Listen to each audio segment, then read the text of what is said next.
Welcome to the Listening Time Podcast. Hey everybody, this is Connor, and you're listening to episode 121 of the Listening Time Podcast. Thank you all for listening. I hope you're all doing great.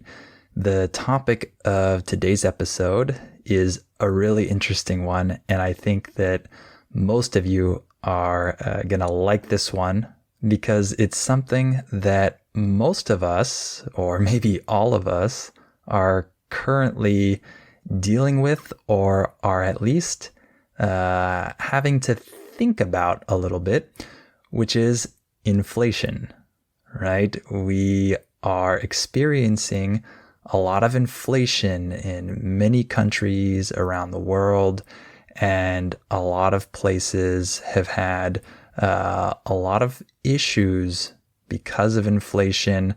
Economies have been hurt and people have had a hard time because of inflation in this recent period.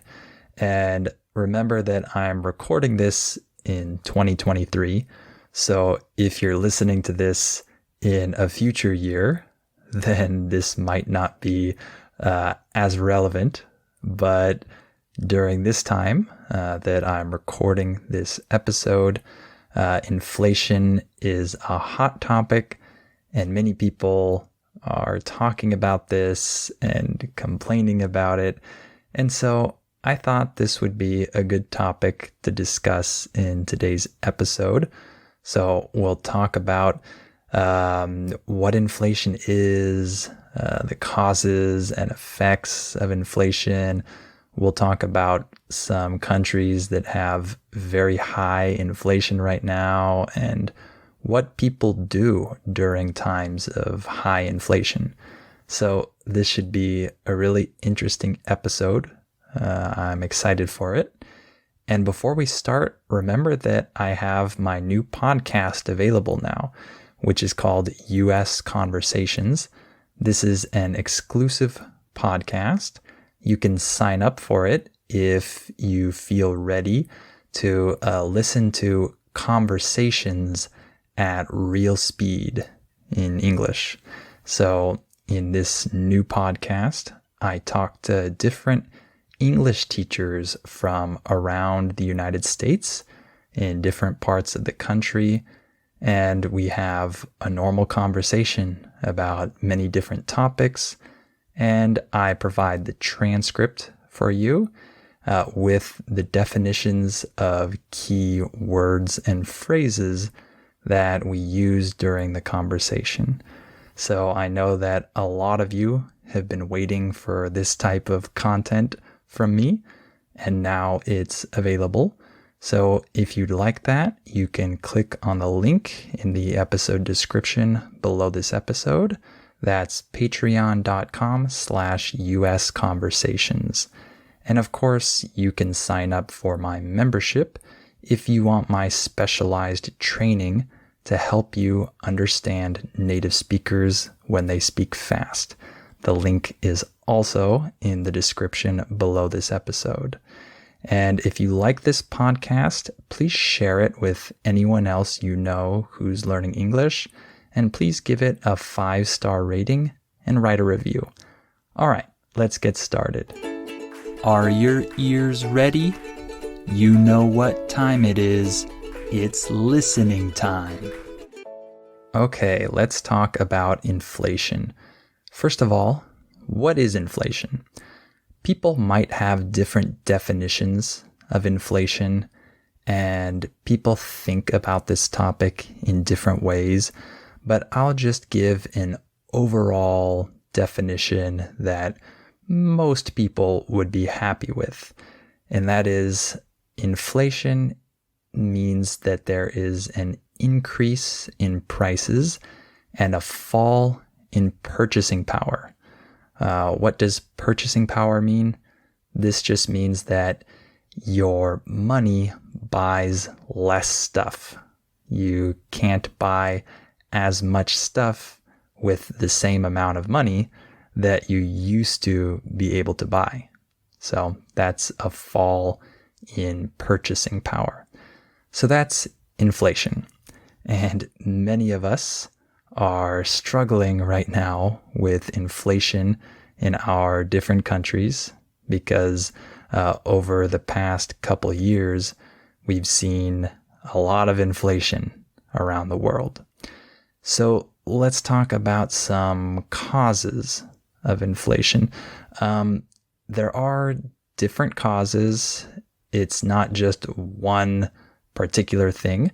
There could be certain things that come from the demand side, meaning the consumer who is buying products or services. And there could be causes from the supply side, from the people that are producing these goods and services. Maybe the cost of production has gone up for them and they can't produce as much stuff, or they need to raise prices because of problems with the supply side. So there are a lot of different things that can affect and influence the inflation rate. But let me just talk about maybe the overall idea of what causes inflation. Of course, this isn't necessarily the most detailed explanation, but I think it kind of summarizes everything. So inflation is caused by having more currency units that are chasing goods and services without a greater increase in production of those goods and services. Okay, that might be a little hard for you to understand. Let me explain it. So a currency unit just refers to $1 or €1 or whatever, right? A currency refers to the different money that we use in different countries, right? So the dollar is a currency, the euro is a currency, etc. So when we have more dollars, for example, in circulation, but we don't have the same increase in the production of goods and services, if there isn't an increase, or if there's a decrease, or if there's an increase but not enough of an increase, this will result in higher prices. It will result in inflation. Think of a basic example, right? In the years 2020 and 2021, in many places, for example, in the United States, the government gave out a lot of free dollars to people.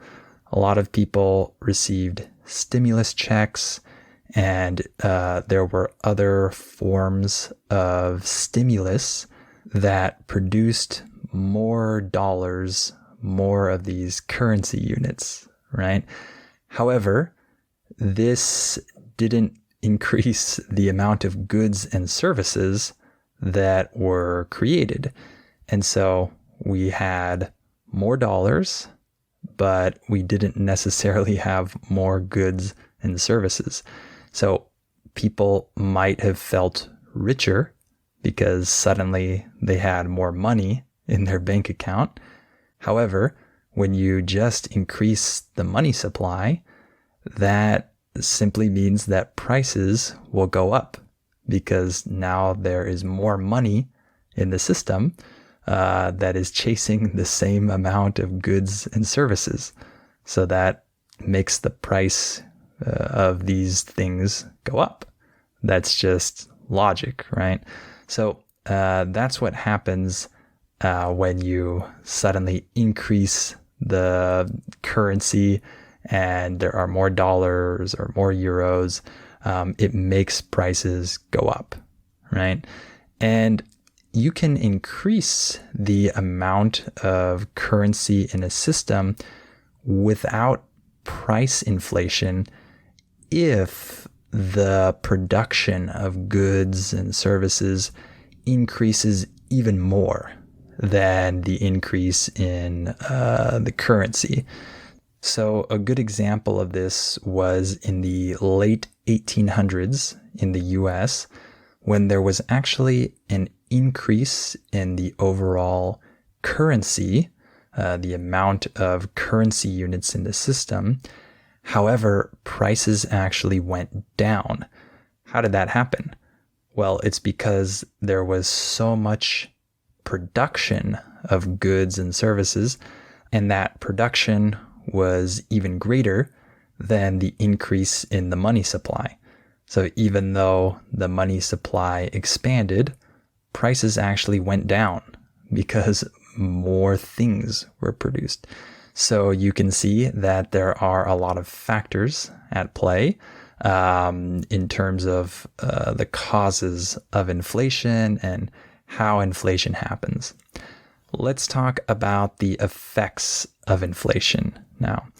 So when there's inflation, when there's a lot of inflation especially, people are not encouraged to save. People are actually encouraged to spend and invest.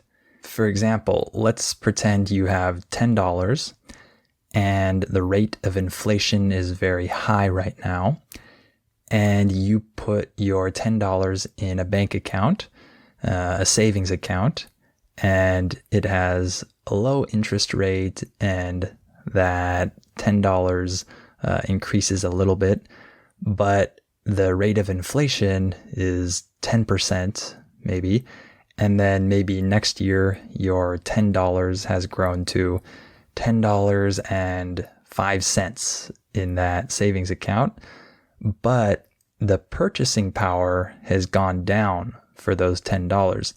Now, instead of needing $10 to buy a hamburger, it takes $11.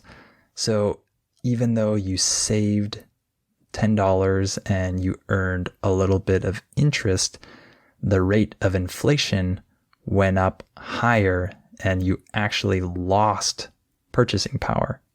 You see how that works? So people are not as encouraged to save because usually the rate of inflation kills their savings. It makes their savings less valuable. So instead of that, people are encouraged to spend money now because prices increase in the future if there is inflation. And so people want to buy things now before prices increase. And people want to invest their money in something that will provide them a return that's greater than the rate of inflation. So if inflation is 10%, you want to earn at least 11% with your investments so that you can beat the rate of inflation and your purchasing power won't go down, right? So in the opposite scenario, if there is deflation, this has the opposite effect. It encourages people to save money because their money will actually be worth more next year than it's worth now. So you put your $10 in a savings account, and maybe that grows to $10.05 next year, or maybe it doesn't. Maybe it's just $10 still. However, that $10 buys more next year because prices have gone down and you've received an increase in your purchasing power. So that's what happens when there's deflation. And in many cases, deflation might result in less investment because people don't need to chase the best forms of investment to beat the rate of inflation because there is no inflation. There's deflation. So people don't need to search for those investments. They can just keep their money in a bank account and it grows in real value over time because prices are going down. So you see how inflation and deflation encourage the opposite behavior, right? And when it comes to wages, the word wages just refers to the amount of money that you make, specifically the amount of money you make per hour. So when it comes to wages and your income, this never keeps up with inflation if there's high inflation. So if there's 10% inflation, your wages are probably not going to go up by the same amount at the same time, right? So you might receive raises over time. Your boss might raise your salary. However, your overall purchasing power is not increasing because prices are increasing faster than your wages. So even though you might make more money in 1 year, your real wage is actually less. When I say your real wage, I'm referring to your real wage adjusted for inflation, right? So even though your income might increase, life continues to get harder and harder to afford. The verb afford is used to say that you can pay for something. So if I say I can't afford that car, I'm saying I don't have enough money to buy that car. So life gets harder and harder to afford because your income doesn't increase as fast as inflation increases. And another reason why life gets harder to afford is because interest rates often rise when we have high inflation. And so, for example, it might be a lot more expensive to get a loan from the bank or to pay back money that you've borrowed. So things get harder to afford overall. And so, of course, there are many negative effects of inflation. This is something that hurts people very badly in many cases. So what are some countries that have high inflation right now in 2023? So I'll mention a few of them here, but there are many other countries that also have pretty high inflation currently. But here are a few of them.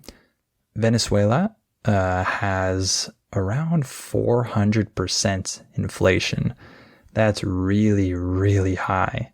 So imagine prices today being 400% what they were last year, right? That's not a good situation, of course. In the country of Lebanon, recently there was over 250% inflation, really, really high. In Argentina, inflation has been a big problem in recent years, and the rate of inflation has reached to over 100%. And inflation is also a big issue in Turkey right now. It's close to 50% at the time of recording this. So there are some countries right now that are dealing with major problems because of really high inflation. And maybe you live in one of these countries and you know exactly what I'm talking about. It's not a good situation to be in. And how about the US? Well, of course, the US doesn't have inflation anywhere near some of these other countries. However, in June of 2022, it reached 9.1%, which was the highest rate in many years in the US. And to be honest, that 9.1% is understated. When I say that it's understated, I'm saying that in reality, it's more. So when we see the official rate of inflation in the US, we know that in reality, it's even higher than what they're saying it is. But that 9.1% was the highest in many years. The rate of inflation has gone down this year. However, at the time of recording this, we still have inflation. So prices are still increasing, but by less, right? Because we don't have deflation yet. Prices aren't going down yet, but they're going up at a slower pace than they were a year ago, for example. But the US has dealt with a lot of inflation recently, and the percentage in the US might not seem very high to you, depending on where you live, but people definitely feel it here. And lastly, what do people do during periods of high inflation or hyperinflation?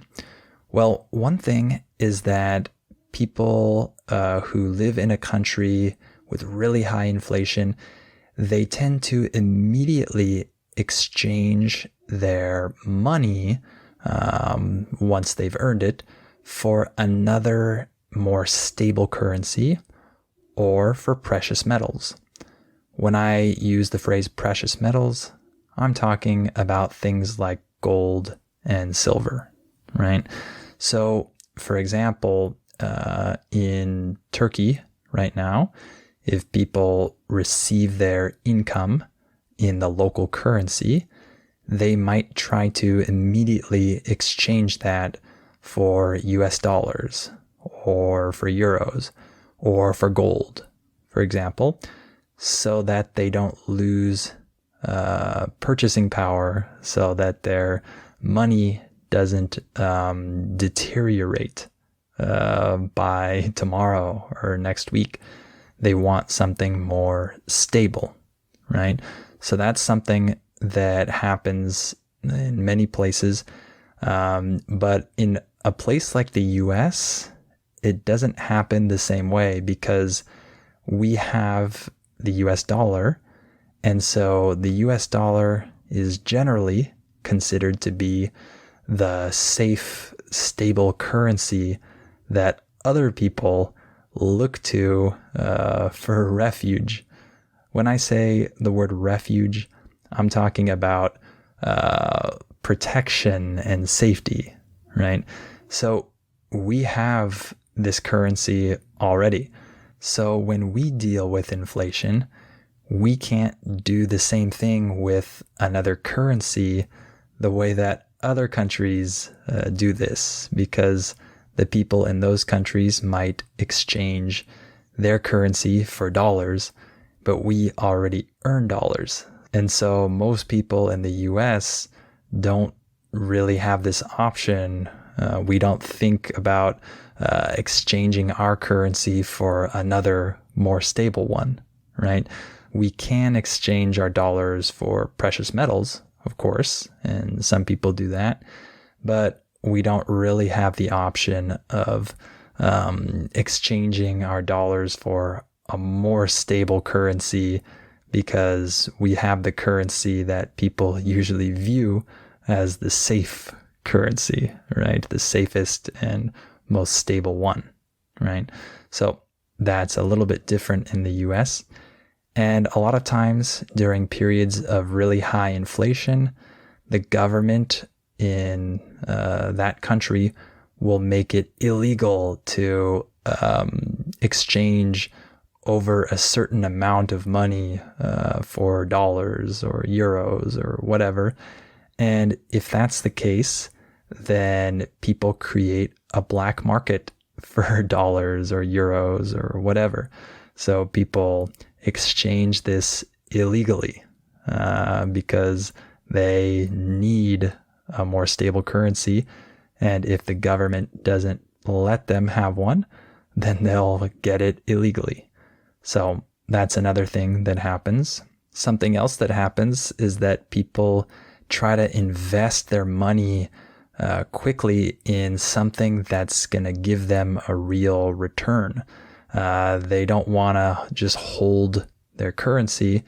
They might exchange it for another currency or precious metals or invest it in something that will gain in value to a greater degree than the rate of inflation.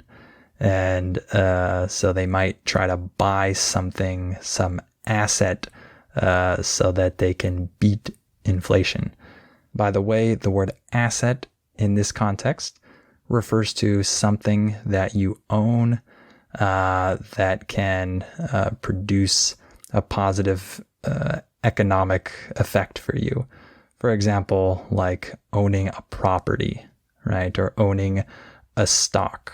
So people might try to find assets that will grow faster in value than the rate of inflation, right? And another thing people might do is buy things now rather than later because they know that prices will increase in the future. So they buy things now.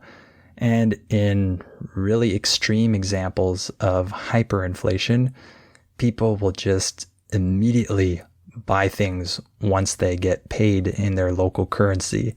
They might immediately buy milk or buy rice or buy something because they know that it's better to do that right now than wait a week when the price is higher, right? And if they buy something real now, it will increase in value very, very fast, right? And one last thing that might happen is that people might leave their country, unfortunately, and look for a more stable situation. So that's what might happen in times of very high inflation. All right, I think that's all for today. Hopefully this topic was interesting for you. Hopefully it was educational. And I know it's not the funnest topic, but I think it's interesting because a lot of us are dealing with this now. Remember that you can sign up for my new podcast if you want to hear real conversations in English with the transcript, of course. The link is in the episode description below this episode. And you can also join my normal membership if you want my specialized training. And if you want my advanced podcast episodes, you can become a Listening Time family member. And if you like this podcast, please share it with anyone else you know who's learning English. And please give it a 5-star rating and write a review. All right. Thank you for listening to this episode, and I'll talk to you on the next episode of Listening Time.